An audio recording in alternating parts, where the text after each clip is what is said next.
Hi friends, welcome back my YouTube channel. So ಇವತ್ತಿನ ದಿನ ಏನಪ್ಪ ಅಂತಂದರೆ ನಮ್ಮ ಕರ್ನಾಟಕ ರಾಜ್ಯ ಸರ್ಕಾರವು ಪೊಲೀಸ್ ಇಲಾಖೆಯ ಅರ್ಜಿಯನ್ನು ಕರೆದಿರ್ತಕ್ಕಂಥದ್ದು.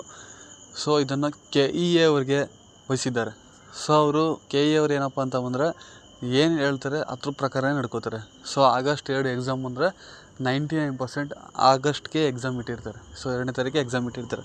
ಸೊ ದಯವಿಟ್ಟು ಯಾರೆಲ್ಲ ಅರ್ಜಿ ಹಾಕಿಲ್ಲ ಈಗ ತಕ್ಷಣವೇ ಹಾಕಿ ಅಂತ ಹೇಳ್ತಾ, ಮತ್ತು ಅವ್ರು KEA ಅವರಾಗಿದ್ದರಿಂದ, ಸೊ KSP ಅವರಾಗಿದ್ದರೆ ಒಂದು ಸ್ವಲ್ಪನಾದರೂ ಈಸಿ ತೆಗಿತಿದ್ರು. ಇವ್ರು ಸ್ವಲ್ಪ ಟ್ವಿಸ್ಟ್ ಮಾಡ್ತಾರೆ. ಸೊ ಕ್ವಶನ್ ಡೈರೆಕ್ಟಾಗಿ ಕೇಳಿದ KSP ಅವರು ಡೈರೆಕ್ಟಾಗಿ ಹೇಳ್ತಾಯಿದ್ರು. ಬಟ್ ಇವ್ರೇನೆಂದರೆ ಈಸಿ ಇರುತ್ತೆ ಕ್ವಶನ್ನು, ಬಟ್ ಇದು ನಿಮಗೆ ಈಸಿಯಾಗಿ ಅರ್ಥ ಆಗೋಲ್ಲ. ಸೊ ಅದೇ ಮೇಜರ್ ಪ್ರಾಬ್ಲಮ್ ಆಗುತ್ತೆ. ಹಾಗಾಗಿ ನಾವು ಈ ಒಂದು ಕ್ಲಾಸನ್ನು ಇಟ್ಕೊಂಡಿದ್ದೀವಿ. ಡೈಲಿ ದಿನ ಒಂದೊಂದು ವಿಷಯದ ಒಂದು ಚರ್ಚೆ ಮಾಡ್ತಾ ಹೋಗೋಣ. ಸೊ ದಯವಿಟ್ಟು ಎಲ್ಲರೂ ವೀಕ್ಷಿಸಿ ಅಂತ ಹೇಳ್ತಾ ಬನ್ನಿ ಫ್ರೆಂಡ್ಸ್. ಇವತ್ತು ಭಾರತೀಯ ಸಂವಿಧಾನದ ಬಗ್ಗೆ ನೋಡ್ತಾ ಹೋಗೋಣ. ಸೊ ಈ ಒಂದು ಕ್ವಶನ್ ಯಾವ ರೀತಿ ಇರುತ್ತೆ ಅಂದರೆ, KEA ಅವರು ಯಾವ ಥರ ಎಕ್ಸಾಮ್ ನಡೆಸ್ತಾರೆ ಅದ್ರ ಥರನೇ ಇರುತ್ತೆ ಕ್ವಶನ್. ಸೊ ನೀವು ಇದು ಪ್ರಿಪೇರ್ ಆದರೆ ಆ ಎಕ್ಸಾಮ್ ನೀವು ಫೇಸ್ ಮಾಡ್ತೀರಾ ಅಂತ ಒಂದು ಗ್ಯಾರಂಟಿ ಹೇಳ್ಬೋದು. ಸೊ ಭಾರತ ಸಂವಿಧಾನದಲ್ಲಿ ಚೂಸ್ ದ ಕರೆಕ್ಟ್ ಆನ್ಸರ್ ಅಂದರೆ ಏನಿದೆ ಮಲ್ಟಿಪಲ್ ಚಾಯ್ಸು, ಅದು ನೋಡ್ತಾ ಹೋಗೋಣ. ಕೆಳಗಿನ ಯಾವ ಸಂದರ್ಭದಲ್ಲಿ ಸಂಸತ್ತಿನ ಜಂಟಿ ಅಧಿವೇಶನವನ್ನು ಕರೆಯಲು ಅವಕಾಶವಿರುವುದಿಲ್ಲ?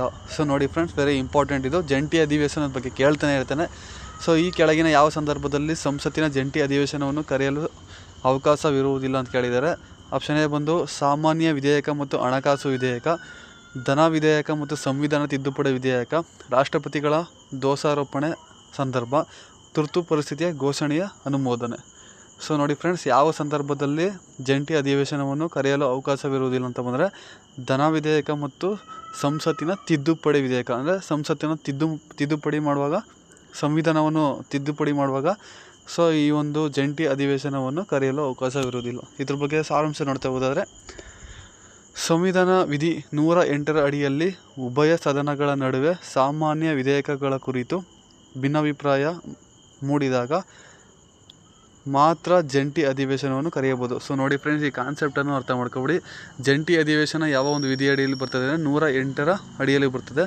ಸೊ ಇದೇನಂತ ಹೇಳ್ತಾ ಇದೆ ಅಂದರೆ, ಸದನಗಳ ನಡುವೆ ಸಾಮಾನ್ಯ ವಿಧೇಯಕಗಳ ಕುರಿತು ಭಿನ್ನಾಭಿಪ್ರಾಯ ಮೂಡಿದಾಗ ಮಾತ್ರ ಜಂಟಿ ಅಧಿವೇಶನವನ್ನು ಕರೀಬೋದು ಅಂತ ಹೇಳ್ತಾ ಇದ್ದಾರೆ. ಆದರೆ ಧನ ವಿಧೇಯಕ ಲೋಕಸಭೆಯ ಸರ್ವಾಧಿಕಾರಿ ಹಾಗೂ ವಿಧಿಯ 368ರ ಅಡಿಯ ಸಂವಿಧಾನ ತಿದ್ದುಪಡಿ ವಿಧೇಯಕ ಎರಡು ಸದನಗಳು ಪ್ರತ್ಯೇಕವಾಗಿ ಅತಿ ಹೆಚ್ಚಿನ ಬಹುಮತದಿಂದ ಅಂಗೀಕರಿಸುವುದರಿಂದ ಇವುಗಳಿಗೆ ಜಂಟಿ ಅಧಿವೇಶನ ಒಂದು ಅವಕಾಶ ಇರುವುದಿಲ್ಲ ಅಂತ ಹೇಳಿದ್ದಾರೆ. ಸೊ ನೆಕ್ಸ್ಟ್ ಕ್ವಶನ್ ನೋಡ್ತಾ ಹೋದಾದರೆ, ಬೇರುಬಾರಿ ಯೂನಿಯನ್. ಸೊ ನೋಡಿ ಫ್ರೆಂಡ್ಸ್, ನಾವು ತಗೊಂಡಿರೋ ಕ್ವಶನ್ಸ್ಗಳೆಲ್ಲ ಸ್ವಲ್ಪ ಡಿಫ್ರೆಂಟಾಗಿ ಆಗಿರುತ್ತೆ. ಏಕೆಂದರೆ ಇವ್ರು ಕೇಳೋ ರೀತಿ ಇದೇ ಥರ ಇರುತ್ತೆ. ಬೇರುಬಾರಿ ಯೂನಿಯನ್ ಅಂತ ಹೇಳ್ತೀವಿ. ಸೊ ಅಂದರೆ ಇದು ಯಾವಾಗಂದರೆ 1960ರಲ್ಲಿ ಇದಾಗಿರ್ತಕ್ಕಂಥದ್ದು.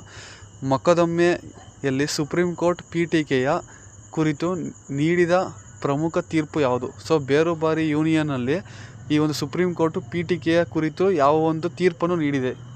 ಸೊ ಇದೊಂದು ಯೂನಿಯನ್ ಅಂತ ಹೇಳ್ತೀವಿ, ಬೇರುಬಾರಿ ಅನ್ನೋದು. ಯಾವಾಗ ಅಂದರೆ 1960ರಲ್ಲಿ ಇದಾಗಿರುತ್ತೆ. ಸುಪ್ರೀಂ ಕೋರ್ಟ್ ಇದ್ರ ಬಗ್ಗೆ ಏನು ಹೇಳಿದೆ ಪೀಠಿಕೆಯಲ್ಲಿ ಅಂತ ಕೇಳಿದ್ದಾರೆ. ಪೀಠಿಕೆಯು ಸಂವಿಧಾನದ ಅತ್ಯಂತ ಪ್ರಮುಖ ಭಾಗವಾಗಿದೆ.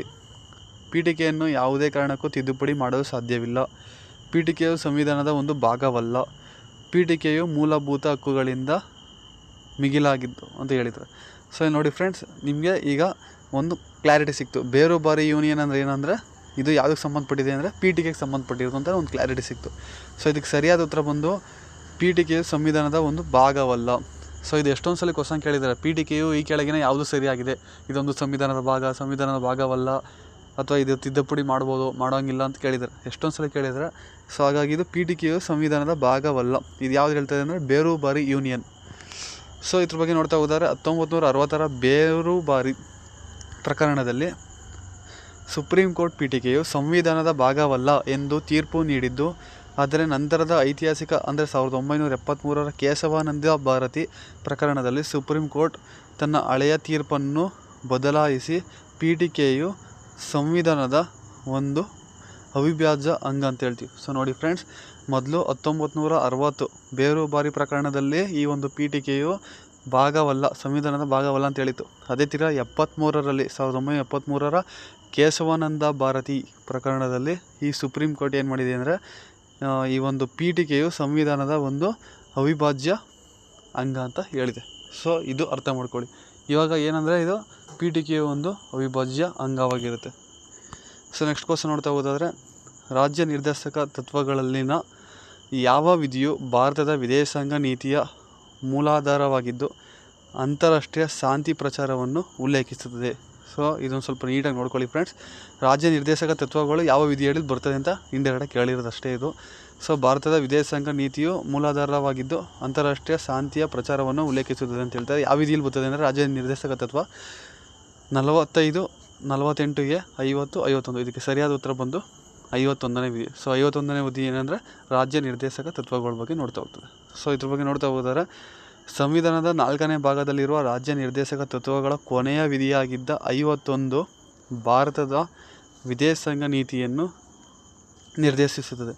ಇದು ಜಾಗತಿಕವಾಗಿ ಅಂತಾರಾಷ್ಟ್ರೀಯ ಶಾಂತಿ, ಸುರಕ್ಷತೆ ಕಾಪಾಡುವುದು ಮತ್ತು ಮತ್ತು ರಾಷ್ಟ್ರಗಳ ನಡುವೆ ಗೌರವಾನ್ವಿತ ಸಂಬಂಧಗಳನ್ನು ವೃದ್ಧಿಪಡಿಸುವುದು ಕಡ್ಡಾಯಗೊಳಿಸುತ್ತದೆ. ಸೊ ನೋಡಿ ಫ್ರೆಂಡ್ಸ್, 51ನೇ ವಿಧಿ ಅಂದರೆ ಇದು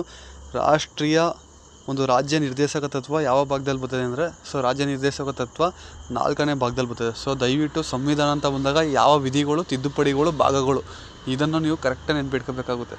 ಸೊ 4ನೇ ಭಾಗ ಯಾವುದಪ್ಪ ಅಂದರೆ ರಾಜ್ಯ ನಿರ್ದೇಶಕ ತತ್ವಗಳು ಅಂತ ಹೇಳ್ತೀವಿ. ಸೊ 51ನೇ ವಿಧಿ ಏನು ಹೇಳ್ತದೆ ಅದರಲ್ಲಿ ಅಂದರೆ, ಇದು ಅಂತಾರಾಷ್ಟ್ರೀಯ ಶಾಂತಿ, ಸುರಕ್ಷತೆ ಕಾಪಾಡುವುದು ಮತ್ತು ರಾಷ್ಟ್ರಗಳ ನಡುವೆ ಗೌರವಾನ್ವಿತ ಸಂಬಂಧಗಳನ್ನು ವೃದ್ಧಿಪಡಿಸುವುದು ಅಂತ ಹೇಳ್ತಾ ಹೋಗ್ತೀವಿ. ಸೊ ಇಲ್ಲಿ ನಿಮ್ಗೆ ಏನು ಅರ್ಥ ಆಯಿತು ಅಂದರೆ, ರಾಜ್ಯ ನಿರ್ದೇಶಕ ತತ್ವಗಳು ಯಾವ ಒಂದು ವಿದೇಶಾಂಗ ನೀತಿಯ ಮೂಲಾಧಾರವಾಗಿದ್ದು ಅಂತ ಕೇಳಿದ್ರೆ 51ನೇ ವಿಧಿಯ ಒಂದು ಅಡಿಯಲ್ಲಿ ಬರುವಂಥದ್ದು. ಸೊ ನೋಡಿ ಫ್ರೆಂಡ್ಸ್, ನೆಕ್ಸ್ಟು ಸಂವಿಧಾನದ 7ನೇ ಅನುಸೂಚಿಯಲ್ಲಿರುವ ಕೇಂದ್ರ ಮತ್ತು ರಾಜ್ಯಗಳ ನಡುವಿನ ಸಮವರ್ತಿ ಪಟ್ಟಿ ಪರಿಕಲ್ಪನೆಯನ್ನು ಯಾವ ದೇಶದಿಂದ ಎರವಲು ಪಡೆಯಲಾಗಿದೆ? Very important.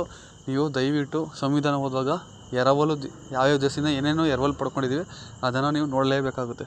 So Canada, Australia, America, Ireland. So ಇಲ್ಲಿ ಏನು ಕೇಳ್ತಾ ಇದ್ದಾನೆ, 7ನೇ ಅನುಸೂಚಿಯಲ್ಲಿರುವ ಕೇಂದ್ರ ಮತ್ತು ರಾಜ್ಯ ನಡುವಿನ ಸಮವರ್ತಿ ಪಟ್ಟಿ. ಸೊ ಸಮವರ್ತಿ ಪಟ್ಟಿಗಳು ಯಾವ ಒಂದು ದೇಶದಿಂದ ಎರವಲು ಪಡ್ಕೊಂಡಿದ್ದಾರೆ ಅಂದರೆ ಆಸ್ಟ್ರೇಲಿಯಾ ದೇಶದಿಂದ. ಸೊ ನೋಡ್ತಾ ಹೋದರೆ ಕೇಂದ್ರ ಮತ್ತು ರಾಜ್ಯ ಸರ್ಕಾರಗಳೆರಡು ಕಾನೂನು ಮಾಡಬಹುದಾದ ಜಂಟಿ ವಿಷಯಗಳ ಪಟ್ಟಿಯೇ ಸಮವರ್ತಿ ಪಟ್ಟಿ. ಸೊ ಸಮವರ್ತಿ ಪಟ್ಟಿ ಅಂದ್ರೇನು, ಕೇಂದ್ರನೂ ಇರುತ್ತೆ, ಅದರಲ್ಲಿ ರಾಜ್ಯನೂ ಇರುತ್ತೆ, ಎರಡೂ ಕೂಡ ಒಳಗೊಂಡಿರ್ತದೆ. ಸೊ ಇದು ಜಂಟಿ ವಿಷಯಗಳನ್ನು ಮಾಡುವಂಥ ಪಟ್ಟಿಯೇ ಸಮವರ್ತಿ ಪಟ್ಟಿ. ಈ ವಿಶಿಷ್ಟ ಪರಿಕಲ್ಪನೆಯನ್ನು ಹಾಗೂ ಸಂಸತ್ತಿನ ಜಂಟಿ ಅಧಿವೇಶನದ ನಿಯಮಗಳನ್ನು ನಾವು ಆಸ್ಟ್ರೇಲಿಯಾದ ಸಂವಿಧಾನದಿಂದ ಎರವಲು ಪಡೆದಿರ್ತಕ್ಕಂಥದ್ದು. ಸೊ ನೆಕ್ಸ್ಟ್ ನೋಡ್ತಾ ಹೋದಾದರೆ, ರಿಟ್ಗಳನ್ನು ಹೊರಡಿಸುವ ಅಧಿಕಾರ ವ್ಯಾಪ್ತಿಗೆ ಸಂಬಂಧಿಸಿದಂತೆ ಯಾವ ಹೇಳಿಕೆಗಳು ಸತ್ಯವಾಗಿದೆ ಅಂದರೆ ಸರಿಯಾಗಿವೆ? ದಯವಿಟ್ಟು ಈ KEA ಅಂತ ಏನು ಹೇಳಿದೆ, ಅವರು ಜಾಸ್ತಿ ಈ ಥರ ಟೈಪಲ್ಲೇ ಕ್ವಶನ್ ಕೇಳ್ತಾರೆ. ಹೆಂಗೆ ಅಂದರೆ ಯಾವ್ದು ತಪ್ಪಾಗಿದೆ, ಯಾವ್ದು ಸರಿಯಾಗಿದೆ, ಯಾವುದಲ್ಲ. ಸೊ ಈ ಥರನೇ ಕೇಳ್ತಾರೆ, ಅಂದರೆ ಸ್ಟೇಟ್ಮೆಂಟ್ ಟೈಪಲ್ಲಿ ಕೇಳ್ತಾರೆ. ಸೊ ನೀವೆಲ್ಲಿ ಏನು ನೋಡಬೇಕು ಅಂದರೆ, ಕ್ವಶನ್ ಎಷ್ಟು ಓದ್ತಿರೋ ಹಂಗೆ ಲಾಸ್ಟಲ್ಲಿರೋ ಪಾಯಿಂಟ್ ಓದೋದು ಅಷ್ಟೇ ಇಂಪಾರ್ಟೆಂಟು, ಲಾಸ್ಟ್ ಸೆಂಟೆನ್ಸ್. ಸೊ ಇಲ್ಲಿ ಏನು ಹೇಳಿದ್ದಾರೆ, ಯಾವ ಹೇಳಿಕೆ ಸತ್ಯ ಅಂದರೆ ಸರಿಯಾಗಿದೆ ಅಂತ ಕೇಳಿದ್ದಾರೆ. ಅಂದರೆ ನಿಮಗೆ ಇದರಲ್ಲಿ ಎಲ್ಲ ತಪ್ಪಾಗಿದೆ, ಯಾವುದೋ ಒಂದೇ ಒಂದು ಸರಿ ಇದೆ, ಅದನ್ನ ನೀವು ಗುರುತಿಸಬೇಕಾಗುತ್ತೆ. ಸೊ ರಿಟ್ಗಳು ಸಂಬಂಧಪಟ್ಟಂತೆ ಇಲ್ಲೇನು ಹೇಳ್ತಾ ಇದ್ದಾನೆ, ಸುಪ್ರೀಂ ಕೋರ್ಟು ರಿಟ್ ವ್ಯಾಪ್ತಿಯು ಹೈಕೋರ್ಟ್ಗಿಂತ ವಿಶಾಲವಾಗಿದೆ. ಸೊ ಸುಪ್ರೀಂ ಕೋರ್ಟ್ ರಿಟ್ಗಳು ವ್ಯಾಪ್ತಿಯು ಹೈಕೋರ್ಟ್ಗಿಂತ ವಿಶಾಲವಾಗಿದೆ. ಮತ್ತು ಸುಪ್ರೀಂ ಕೋರ್ಟ್ನ ರಿಟ್ ವ್ಯಾಪ್ತಿಯು 226 ವಿಧಿ, ತಿರ್ಗಾ ಸುಪ್ರೀಂ ಕೋರ್ಟ್ಗಿಂತ ವಿಧಿ 32 ಗಂಟೆ ವಿಸ್ತಾರವಾಗಿದೆ ಅಂತ ಹೇಳಿದೆ. ನೆಕ್ಸ್ಟು 2 ನ್ಯಾಯಾಲಯಗಳ ರಿಟ್ ಅಧಿಕಾರಗಳು ಸಂಪೂರ್ಣ ಸಮಾನವಾಗಿದೆ, ಅಂದರೆ 2 ಈಕ್ವಲ್ ಆಗಿದೆ ಅಂತ ಹೇಳ್ತಿದ್ದಾರೆ. ಮತ್ತು ಹೈಕೋರ್ಟ್ಗಳು ಕೇವಲ ಒಂದೇ ಒಂದು ರೀತಿಯ ರಿಟ್ಗಳನ್ನು ಹೊರಡಿಸಬಲ್ಲವು, ಅಂದರೆ ಹೈಕೋರ್ಟು ಕೇವಲ ಒಂದೇ ಒಂದು ಮಾತ್ರ ಮಾಡಬೇಕು ಅಂತ ಹೇಳ್ತಾ ಇದ್ದಾರೆ. ಸೊ ಇದಕ್ಕೆ ಸರಿಯಾದ ಉತ್ತರ ಬಂದು ಹೈಕೋರ್ಟ್ನ ರಿಟ್ ವ್ಯಾಪ್ತಿಯು ಸುಪ್ರೀಂ ಕೋರ್ಟ್ಗಿಂತ ವಿಸ್ತಾರವಾಗಿದೆ. ಅಂದರೆ ಈ ಒಂದು ಹೈಕೋರ್ಟ್ ರಿಟ್ ಏನಿದೆ ಸುಪ್ರೀಂ ಕೋರ್ಟ್ಗಿಂತ ಜಾಸ್ತಿ ಆಯ್ತಂದಿದ್ದು, ಅಂದರೆ ಅಷ್ಟು ವಿಸ್ತಾರವಾಗಿದೆ ಅಂತ ಹೇಳ್ತಾ ಇದ್ದಾರೆ. ಇದಕ್ಕೆ ಸರಿಯಾದ ಉತ್ತರ ಬಂದು ಹೈಕೋರ್ಟ್ ರಿಟ್ ವ್ಯಾಪ್ತಿಯು ಸುಪ್ರೀಂ ಕೋರ್ಟ್ ರಿಟ್ಗಿಂತ ವಿಸ್ತಾರವಾಗಿದೆ ಅಂತ ಹೇಳ್ಬೋದು. ಸುಪ್ರೀಂ ಕೋರ್ಟ್ ಕೇವಲ ಮೂಲಭೂತ ಹಕ್ಕುಗಳ ಉಲ್ಲಂಘನೆಯಾಗಿದ್ದ ಮಾತ್ರ ವಿಧಿ 32, ಅಂದರೆ ಸುಪ್ರೀಂ ಕೋರ್ಟ್ ಯಾವ ವಿಧಿಯಲ್ಲಿ ಬರ್ತದೆ ಅಂದರೆ 32ರ ಅಡಿ ರಿಟ್ ಹೊರಡಿಸಬಹುದು. ಆದರೆ ಹೈಕೋರ್ಟು ವಿಧಿ 226ರ ಅಡಿಯಲ್ಲಿ ಮೂಲಭೂತ ಹಕ್ಕುಗಳ ಜೊತೆ ಇತರ ಸಾಮಾನ್ಯ ಕಾನೂನಾತ್ಮಕ ಹಕ್ಕುಗಳ ಉಲ್ಲಂಘನೆಗೂ ರಿಟ್ಗಳನ್ನು ಹೊರಡಿಸಬಹುದಾಗಿದ್ದರಿಂದ ಈ ಒಂದು ಹೈಕೋರ್ಟು ವ್ಯಾಪ್ತಿ ದೊಡ್ಡದಾಗಿದೆ. ಸೊ ಕೇಳ್ಬೋದು, ಸುಪ್ರೀಂ ಕೋರ್ಟ್ ರಿಟ್ಗಳು ವ್ಯಾಪ್ತಿ ಜಾಸ್ತಿ ಇದೆಯೋ ಅಥವಾ ಹೈಕೋರ್ಟ್ನ ರಿಟ್ಗಳು ವ್ಯಾಪ್ತಿ ಜಾಸ್ತಿ ಇದೆ ಅಂತ ಕೇಳಿದ್ರೆ ದಯವಿಟ್ಟು ನೀವು ಯಾವುದಕ್ಕೆ ಆನ್ಸರ್ ಮಾಡಬೇಕು ಅಂದರೆ ಹೈಕೋರ್ಟು. ಸೊ ಯಾಕೆಂದರೆ ಸುಪ್ರೀಂ ಕೋರ್ಟು ಕೇವಲ 32, ಅಂದರೆ ಇಲ್ಲಿ ಯಾವ್ದು ಬರುತ್ತೆ ಸೊ ಮೂಲಭೂತ ಹಕ್ಕುಗಳು ಅಂತ ಏನು ಹೇಳ್ತೀವಿ ಅದರ ಅಂಡರಲ್ಲಿ ಮಾತ್ರ ಇರುತ್ತೆ. ಇದು ಹಂಗಲ್ಲ. ಹೈಕೋರ್ಟು 220ರ ಅಡಿಯಲ್ಲಿ ಮೂಲಭೂತ ಹಕ್ಕುಗಳ ಜೊತೆಗೆ ಸಾಮಾನ್ಯ ಕಾನೂನಾತ್ಮಕ ಹಕ್ಕುಗಳನ್ನು ಕೂಡ ಇದು ಒಳಗೊಂಡಿರ್ತಕ್ಕಂಥದ್ದು. ಹಂಗಾಗಿ ಹೈಕೋರ್ಟು ತುಂಬ ಜಾಸ್ತಿ ಇದೆ, ಅಂದರೆ ವಿಸ್ತಾರವಾಗಿದೆ ಅಂತ ಅಷ್ಟೇ. ಸೊ ನೆಕ್ಸ್ಟ್ ಕ್ವಶನ್ ನೋಡ್ತಾ ಹೋದರೆ, ಭಾರತದ ರಾಷ್ಟ್ರಪತಿಗಳು ಹುದ್ದೆಯಿಂದ ತೆಗೆದುಹಾಕುವ ದೋಷಾರೋಪಣೆ ಪ್ರಕ್ರಿಯೆ ಸಂವಿಧಾನದ ಯಾವ ವಿಧಿ ಅಡಿಯಲ್ಲಿ ಬರ್ತದೆ? ಸೊ ಇದು ಕೂಡ ಎಷ್ಟೊಂದು ಸಲ ಕೇಳಿದ್ದಾರೆ. ವಿಧಿ 52, 56, 61, 72. ಸರಿಯಾದ ಉತ್ತರ ಬಂದು 61ನೇ ವಿಧಿ. ರಾಷ್ಟ್ರಪತಿಗಳು ಸಂವಿಧಾನದ ಬಾಹಿರವಾಗಿ ನಡೆದುಕೊಂಡಾಗ ಅವರನ್ನು ಪದಚ್ಯುತಿಗೊಳಿಸಲು ಅಂದರೆ ತೆಗೆದುಹಾಕಲು ವಿಧಿಯ 61ರ ಅಡಿ ಮಹೋಭಿಯೋಗ ಅಥವಾ ದೋಷಾರೋಪಣೆ ಪ್ರಕ್ರಿಯೆ ನಡೆಸಲಾಗುತ್ತದೆ.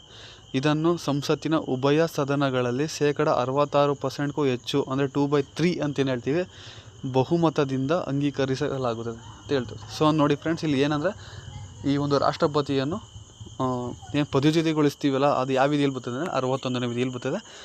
ಎಷ್ಟಿರಬೇಕು ಅವ್ರದ್ದು ಠೇವಣಿ ಅಂದರೆ 66%ಕ್ಕೂ ಹೆಚ್ಚು ಬಹುಮತವರು ಹೊಂದಿರಬೇಕು. ಸೊ ನೆಕ್ಸ್ಟು ರಾಷ್ಟ್ರೀಯ ತುರ್ತು ಪರಿಸ್ಥಿತಿ. ಸೊ 352 ಏನು ಹೇಳ್ತೀವಿ ರಾಷ್ಟ್ರೀಯ ತುರ್ತು ಪರಿಸ್ಥಿತಿ ಸಮಯದಲ್ಲಿ ಕೆಳಗಿನ ಯಾವ ಮೂಲಭೂತ ಹಕ್ಕುಗಳನ್ನು ರಾಷ್ಟ್ರಪತಿಗಳು ಸಹ ಅಮಾನತು ಮಾಡಲು ಸಾಧ್ಯವಾಗುವುದಿಲ್ಲ? ಸೊ ನೋಡಿ ಫ್ರೆಂಡ್ಸ್, ಕೆಲವೊಂದಿಷ್ಟು ಮೂಲಭೂತ ಹಕ್ಕುಗಳಿದೆ, ಅದನ್ನ ತುರ್ತು ಪರಿಸ್ಥಿತಿ ಬಂದಾಗ ಅಮಾನತು ಮಾಡ್ಬೋದು. ಆದರೆ ಈ ಕೆಳಗಿನಲ್ಲಿ ಯಾವುದು ರಾಷ್ಟ್ರೀಯ ತುರ್ತು ಪರಿಸ್ಥಿತಿ ಬಂದರೂ ಕೂಡ ನಾವು ಅದನ್ನ ತೆಗಿಯೋಕ್ಕಾಗಲ್ಲ, ಅಮಾನತು ಮಾಡೋಕ್ಕಾಗಲ್ಲ ಅಂತ ಹೇಳ್ತಾ ಇದ್ದಾರೆ. ವಿಧಿ 14 ಮತ್ತು 19, 19 ಮತ್ತು 20, 20 ಮತ್ತು 21 ಆ್ಯಂಡ್ 21 ಮತ್ತು 22. ಇದಕ್ಕೆ ಸರಿಯಾದ ಉತ್ತರ ಬಂದು 20 ಮತ್ತು 21. ಸೊ ದಯವಿಟ್ಟು 20ನೇ ವಿಧಿ ಏನು ಹೇಳ್ತದೆ, 21ನೇ ವಿಧಿ ಏನು ಹೇಳ್ತದೆ ಇದನ್ನು ನೀವು ಕಮೆಂಟ್ ಮುಖಾಂತರ ತಿಳಿಸಿ. ಸೊ 20 ಮತ್ತು 21 ಏನಿದೆ ಇದು ರಾಷ್ಟ್ರಪತಿಗಳು ಕೂಡ ತೆಗಿಯೋಕ್ಕಾಗಲ್ಲ. ಯಾವ ಟೈಮಲ್ಲಿ? ರಾಷ್ಟ್ರೀಯ ತುರ್ತು ಪರಿಸ್ಥಿತಿ. ಈ ತುರ್ತು ಪರಿಸ್ಥಿತಿ ನೀವು ಕರೆಕ್ಟಾಗಿ ನೋಡ್ಕೋಬೇಕಾಗುತ್ತೆ. 352, 356, 360 3 ತುರ್ತು ಪರಿಸ್ಥಿತಿ.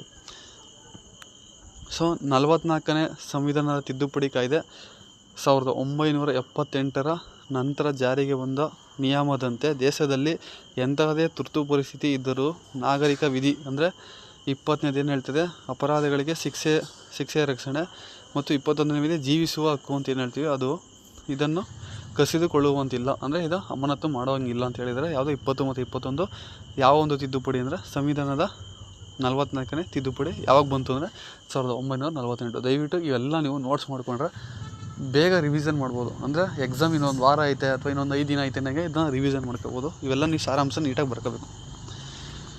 ಸೊ ನೆಕ್ಸ್ಟು ರಾಜಕೀಯ ಮುಖಂಡರ ಸ್ವಾರ್ಥ ಪಕ್ಷಾಂತರ ತಡೆಯುವ ಪಕ್ಷಾಂತರ ನಿಷೇಧ ಕಾಯ್ದೆ. ಸೊ ನೋಡಿ ಫ್ರೆಂಡ್ಸ್, ಇದು ಹೊಸ ಕ್ವಶನ್ ಅಂತಲೇ ಹೇಳ್ಬೋದು. ಪಕ್ಷಾಂತರ ನಿಷೇಧ ಕಾಯ್ದೆ ಸಂವಿಧಾನದ ಯಾವ ಅನುಸೂಚಿಯಲ್ಲಿದೆ ಅಂತ ಹೇಳ್ಬೋದು. ಸೊ ನೀವು ಎಲ್ಲ ಅನುಸೂಚಿಗಳನ್ನು ಕರೆಕ್ಟಾಗಿ ನೋಡ್ಕೋಬೇಕಾಗುತ್ತೆ. 8ನೇ ಅನುಸೂಚಿ, 9ನೇ ಅನುಸೂಚಿ, 10ನೇ ಅನುಸೂಚಿ ಮತ್ತು 11ನೇ ಅನುಸೂಚಿ. ಇದಕ್ಕೆ ಸರಿಯಾದ ಉತ್ತರ ಬಂದು 10ನೇ ಅನುಸೂಚಿ. 10ನೇ ಅನುಸೂಚಿ ಏನು ಹೇಳ್ತದೆ ಅಂದರೆ ಪಕ್ಷಾಂತರ ನಿಷೇಧ ಕಾಯ್ದೆ. ಇದ್ರ ಬಗ್ಗೆ ನೋಡ್ತಾ ಹೋಗೋಣ. ಸೊ ನೋಡಿ ಫ್ರೆಂಡ್ಸ್, ಈಗ ನೀವು ಅನ್ಕೋಬೋದು ಏನು ಕಷ್ಟ ಅಂತ ಇದ್ದೀರಾ, ಇಲ್ಲಿ ನೋಡಿ ಈ ಕ್ವಶನ್ ಈಸಿ ಇದೆ ಅಂತ. ಬಟ್ ಈ ಕ್ವಶನ್ನು ನಿಮಗೆ ಬೇಸಿಕ್ ಇರ್ಬೋದು, ಬಟ್ ನಾನು ಏನು ಹೇಳ್ತೀನಿ ಸಾರಾಂಶ ಇದರಲ್ಲಿ ಸ್ವಲ್ಪ ಡೆಪ್ತ್ ಇದೆ. ಯಾವ ಇಯರಲ್ಲಿ ಬಂತು, ಯಾವ ತಿದ್ದುಪಡಿಲಿ ಬಂತು, ಸೊ ಇವೆಲ್ಲ ಹೇಳ್ತಾ ಇದ್ದೀನಿ. ಹಾಗಾಗಿ ನೀವು ಜಾಸ್ತಿ ಈ ಸಾರಾಂಶ ಅಂದರೆ ವಿವರಣೆ ಅಂತ ಏನು ಹೇಳ್ತೀವಿ ಈ ವಿವರಣೆ ಬಗ್ಗೆ ಜಾಸ್ತಿ ಫೋಕಸ್ ಮಾಡಿ. ಸೊ 1985ರ 52ನೇ ಸಂವಿಧಾನದ ತಿದ್ದುಪಡಿ ಅಂತ ಹೇಳ್ತೀವಿ. ಯಾವಾಗ?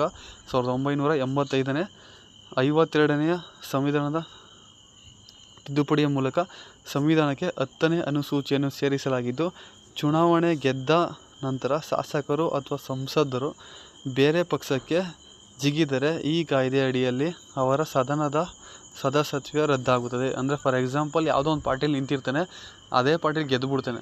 ಸೊ ನೆಕ್ಸ್ಟ್ ಏನು ಮಾಡ್ತಾನೆ, ಗೆದ್ದಾದ್ಮೇಲೆ ಅವನು ನೆಕ್ಸ್ಟ್ ಪಾರ್ಟಿಗೆ ಜಂಪ್ ಆಗಿಬಿಡ್ತಾನೆ. ಅದು ಚೆನ್ನಾಗೈತೆ, ಡೆವಲಪ್ಡ್ ಆಗೈತೆ, ಅಲ್ಲೆಲ್ಲ ಸಪೋರ್ಟ್ ಮಾಡ್ತಾರೆ ಅಂದ್ಕೊಂಡು ಆ ಪಾರ್ಟಿ ಅಂದರೆ ಹೊಂಟೋಗ್ಬಿಡ್ತಾನೆ. ಸೊ ಅವಾಗ ಏನಾಗುತ್ತೆ, ಈ ಒಂದು ತಿದ್ದುಪಡಿ ಅನ್ನೋದೇನಿದೆ ಅಲ್ಲಿ ಅನ್ವಯಿಸ್ತದೆ. ಏನಂದರೆ ಅವ್ರನ್ನ ಅಲ್ಲಿ ಡಿಲೀಟ್ ಮಾಡ್ತಾರೆ. ಸೊ ವಿನ್ ಆಗಿರ್ತಾನೆ, ಏನು ಗೆದ್ದಿರ್ತಾನಲ್ಲ ಆ ಒಂದು ಪಾರ್ಟಿ ಅವನು ಡಿಲೀಟ್ ಮಾಡ್ತಾರೆ. ಸೊ ಇದ್ರದ್ದು ಏನು ಹೇಳ್ತದೆ ಅಂದರೆ 10ನೇ ಅನುಸೂಚಿ ಪಕ್ಷಾಂತರ ನಿಷೇಧ ಕಾಯ್ದೆ ಅಂತ ಹೇಳ್ತೀವಿ. ಸೊ ಭಾರತದ ಸಾರ್ವಜನಿಕ ಹಣದ ಕಾವಲುಗಾರ ಎನ್ನಲಾಗುವ ನಿಯಂತ್ರಕರು ಮತ್ತು ಲೆಕ್ಕ ಪರಿಶೋಧಕರ ನೇಮಕಾತಿ ಯಾವ ವಿಧಿಯಡಿಯಲ್ಲಿ ಇರುತ್ತದೆ ಅಂತ ಹೇಳಿದ್ದಾರೆ. ಸೊ ನೋಡಿ ಫ್ರೆಂಡ್ಸ್, ಒಟ್ಟಿನಲ್ಲಿ ಏನಪ್ಪ ಅಂದರೆ CAG ಅಂತ ಹೇಳ್ತೀವಿ. ಸೊ ಇವರು ಸಾರ್ವಜನಿಕ ಹಣದ ಕಾವಲುಗಾರ ಅಂತ ಕೂಡ ಹೇಳ್ತೀವಿ, CAG ಅಂತ. ಸೊ ಇವರು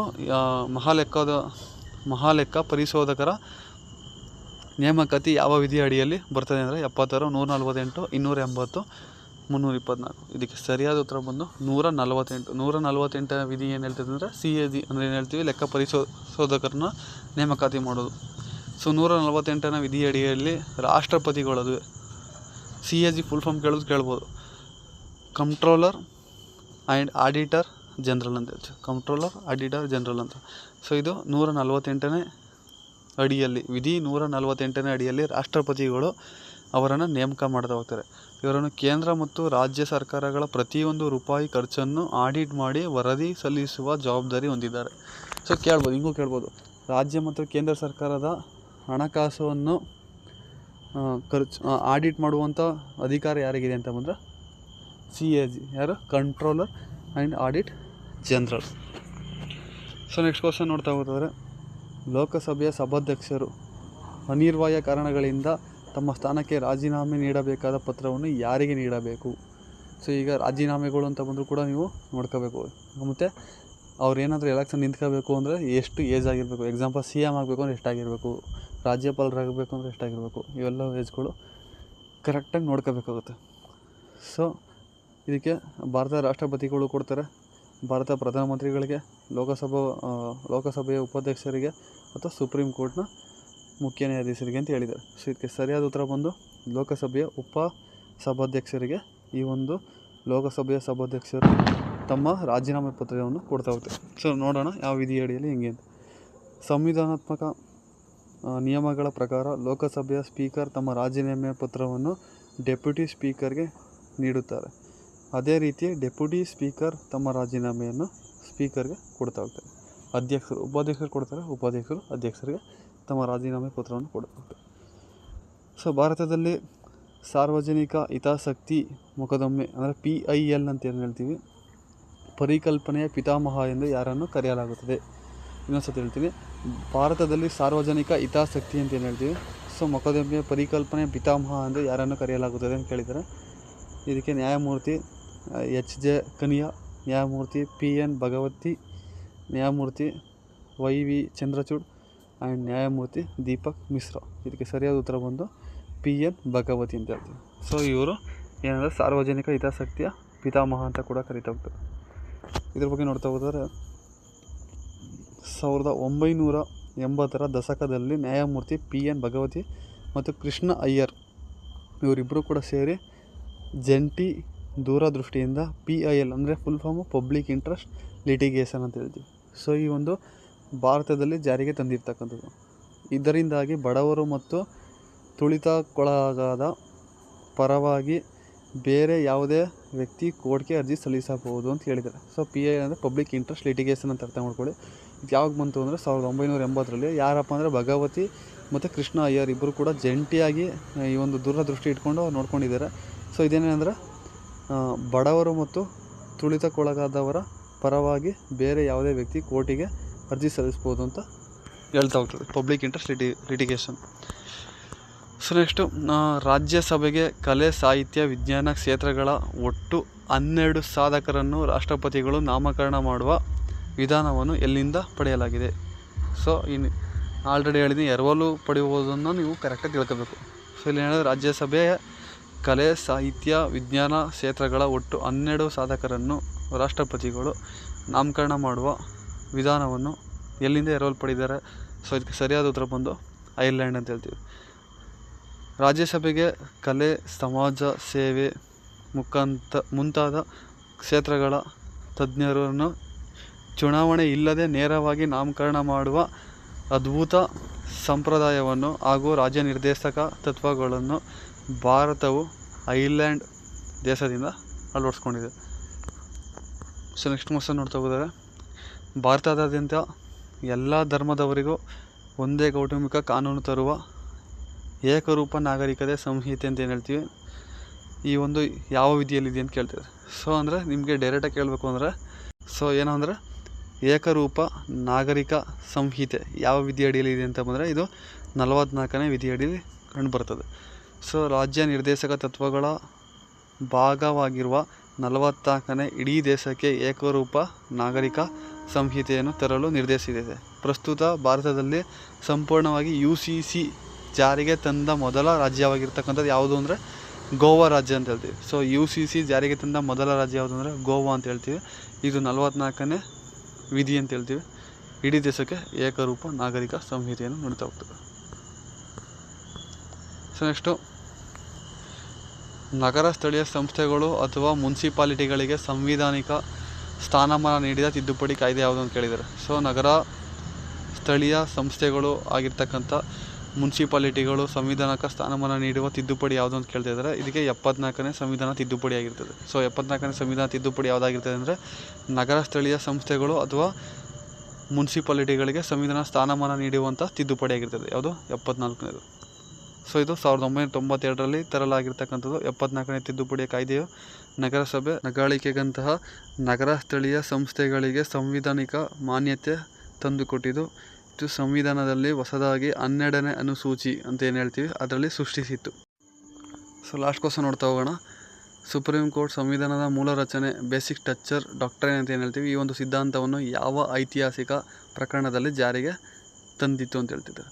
ಸೊ ಇದಕ್ಕೆ ಸರಿಯಾದ ಉತ್ತರ ಬಂದು ಕೇಶವಾನಂದ ಭಾರತಿ ವಿರುದ್ಧ ಕೇರಳ ಸರ್ಕಾರ ಪ್ರಕರಣ. ಏನಂದರೆ ಸುಪ್ರೀಂ ಕೋರ್ಟು ಸಂವಿಧಾನದ ಮೂಲ ರಚನೆಯಾಗಿರ್ತಕ್ಕಂಥ ಈ ಒಂದು ಬೇಸಿಕ್ ಸ್ಟ್ರಕ್ಚರ್ ಡಾಕ್ಟ್ರೈನ್ ಅಂತ ಏನು ಕರಿತೀವಿ ಸಿದ್ಧಾಂತವನ್ನು ಯಾವ ಒಂದು ಐತಿಹಾಸಿಕ ಪ್ರಕರಣದಲ್ಲಿ ಜಾರಿಗೆ ತಂದಿತ್ತು ಅಂತ ಬಂದರೆ ಕೇಶವಾನಂದ ಭಾರತಿ. ಸೊ 1973ರ ಕೇಶವಾನಂದ ಭಾರತಿ ಪ್ರಕರಣದಲ್ಲಿ ಈ ಒಂದು ತೀರ್ಪಿನಲ್ಲಿ ಸುಪ್ರೀಂ ಕೋರ್ಟು ಸಂಸತ್ತಿಗೆ ಸಂವಿಧಾನ ಯಾವುದೇ ಭಾಗ ತಿದ್ದುಪಡಿ ಮಾಡುವ ಹಕ್ಕಿದ್ದರೂ ಅದರ ಪ್ರಭುತ್ವ ನ್ಯಾಯಾಂಗದ ಸ್ವಾಯತ್ತತೆಯಂತಹ ಮೂಲ ರಚನೆಯನ್ನು ಹಾನಿ ಮಾಡುವಂತಿಲ್ಲ ಎಂದು ಐತಿಹಾಸಿಕ ಮೈಲಿಗಲ್ಲು ಸ್ಥಾಪಿಸಿತು. ಸೊ ಇದಿಷ್ಟು ಇವತ್ತಿನ ಒಂದು ಕ್ವಶನ್ ಆಗಿದ್ದು ಫ್ರೆಂಡ್ಸ್. ದಯವಿಟ್ಟು ನೀವು ಕ್ವಶನ್ ಆನ್ಸರ್ ಫೋಕಸ್ ಮಾಡೋದೇ ಅಲ್ಲದೆ ವಿವರಣೆ ಅಂತ ಏನು ಹೇಳ್ತೀವಿ ಈ ವಿವರಣೆಗೆ ನೀವು ಒತ್ತನ್ನು ನೀಡಬೇಕಾಗುತ್ತೆ. ಅದನ್ನೆಲ್ಲ ನೀವು ನೋಟ್ಸ್ ಮಾಡಿಕೊಂಡ್ರೆ ಎಕ್ಸಾಮ್ಗೆ ತುಂಬ ಹೆಲ್ಪ್ ಆಗುತ್ತೆ. ಸೊ ಹಿಂಗೆ ಡೈಲಿ ಒಂದಿನ ಹಿಸ್ಟ್ರಿ, ಇನ್ನೊಂದಿನ ಪೊಲಿಟಿ, ಇನ್ನೊಂದಿನ ಸೈನ್ಸ್, ಸೊ ಹೀಗೆ ಹಲವಾರು ಟ್ವಿಸ್ಟ್ ಕ್ವಶನ್ಗಳನ್ನು ನಾವು ತರ್ತಾ ಹೋಗ್ತೀವಿ. ದಯವಿಟ್ಟು ವಿಡಿಯೋ ಇಷ್ಟ ಆಗಿದ್ದಲ್ಲಿ ಲೈಕ್ ಮಾಡಿ, ಶೇರ್ ಮಾಡಿ ಮತ್ತು ಸಬ್ಸ್ಕ್ರೈಬ್ ಮಾಡಿ ಅಂತ ಹೇಳ್ತಾ ಎಲ್ಲರಿಗೂ ಧನ್ಯವಾದಗಳು ಫ್ರೆಂಡ್ಸ್.